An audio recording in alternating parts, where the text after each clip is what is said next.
Dear friends, welcome to Know Thyself YouTube Channel. Good morning. Hope you're all staying safe and keeping well. I sincerely thank all of you who have subscribed to this channel and follow the channel. If you find the contents of the videos uploaded in this channel useful, please subscribe to this channel and click the notification or the bell icon so that you can be notified when a video is uploaded. Kindly share the videos with others or on the internet.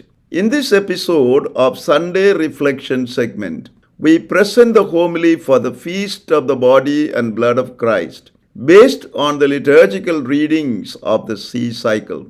The Feast of the Body and Blood of Christ dwells on the theme, Christian call to live the Eucharistic life. This interesting anecdote is said to have occurred when a seminarian was giving a guided tour to a group of Japanese tourists at St. Peter's Basilica in Rome. With particular care, he explained the great masterpieces of art, sculpture, and architecture. At the end of the tour, the group came to the Blessed Sacrament Chapel. They knew nothing about the Catholic faith, and particularly about the Catholic belief in the real presence of Jesus in the Eucharist. The seminarian explained briefly about the Eucharist and what the Blessed Sacrament Chapel meant for the Catholics. As the group dispersed, an elderly man who had been particularly attentive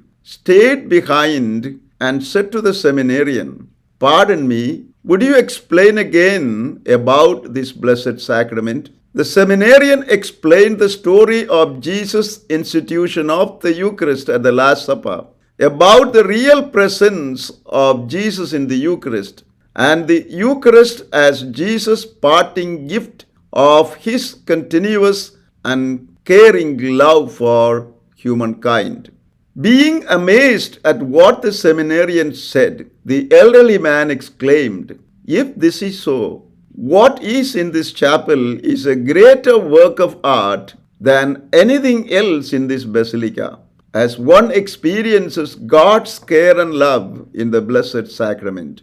The Feast of the Body and Blood of Christ invites us to acknowledge, appreciate, and be thankful for the real presence of Jesus in the Eucharist, to open our lives to Jesus' love and care in the Eucharist, and to live the Eucharistic life of service and care for our brothers and sisters. The first reading, taken from the book of Genesis, narrates Melchizedek, the king of Salem, priest of Most High God and king of justice and peace, welcoming the patriarch Abraham as he returned after defeating 4 local kings who had kidnapped his brother Lot and recovered from them the captured property.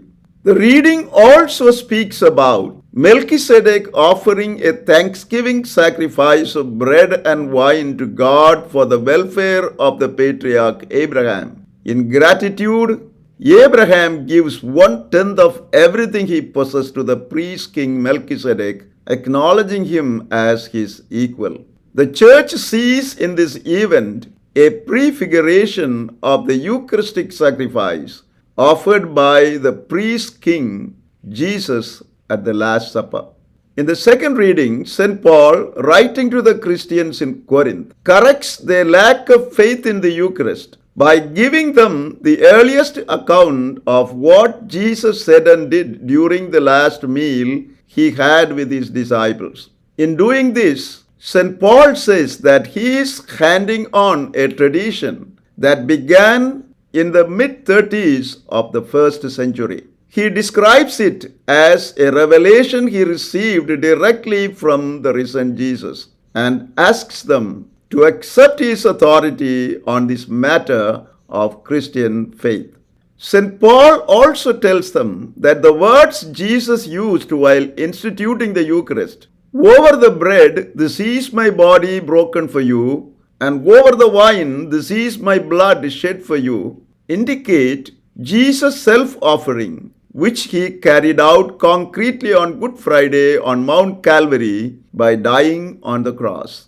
Hence, St. Paul invites the Christians in Corinth and each of us to believe in Christ's sacrifice enacted at the Eucharist and to die to our own selfish and vested interests for love of Jesus, just as Jesus offered himself to death on the cross for love of us. In the Gospel, St. Luke describes Jesus' miraculous feeding of 5,000 people by multiplying 5 loaves of bread and 2 fish. Theologically, this feeding is a prefiguring of Jesus' gift of the Eucharist that spiritually nourishes those who believe in him. Jesus instituted the Holy Eucharist both as a sacramental banquet and a sacrificial offering.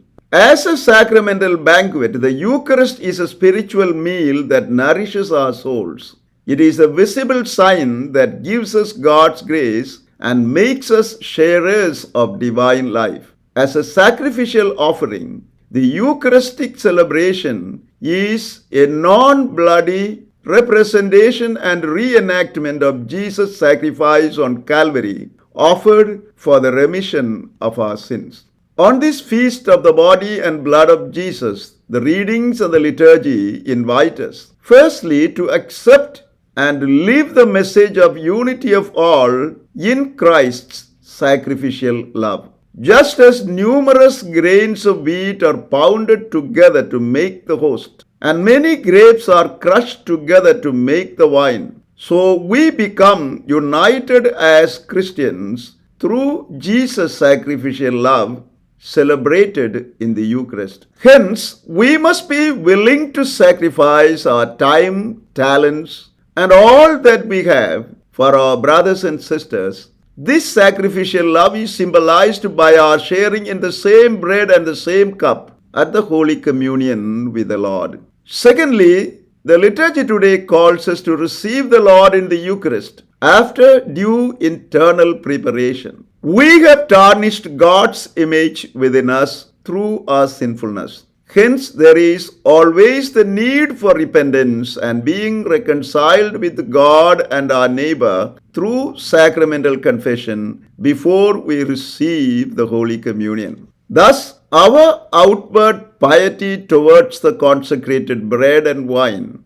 cannot coexist with attitudes such as rudeness, unkindness, slander, cruelty, gossiping, or any other breach of charity towards our brothers and sisters. Finally, the liturgy today calls us to be Christ bearers in a world that seemed to have lost the sense of God. By receiving Holy Communion, we become Christ bearers like Mary, with the duty of conveying Christ to others at home, in the workplace, in our neighborhood, and wherever we go. We are called to witness to Christ, who is in communion with us, not just through our words and preaching, but particularly through our life of sacrificial love, mercy, forgiveness, and humble service of our brothers and sisters. As a people who have commemorated and celebrated Jesus' constant and continuous love and care for us in the Eucharist, let us live the mystery we have celebrated and witness to Christ by being Christ-like in our attitudes and actions. Amen. Thank you for watching this video. Stay blessed until we see you again with another video.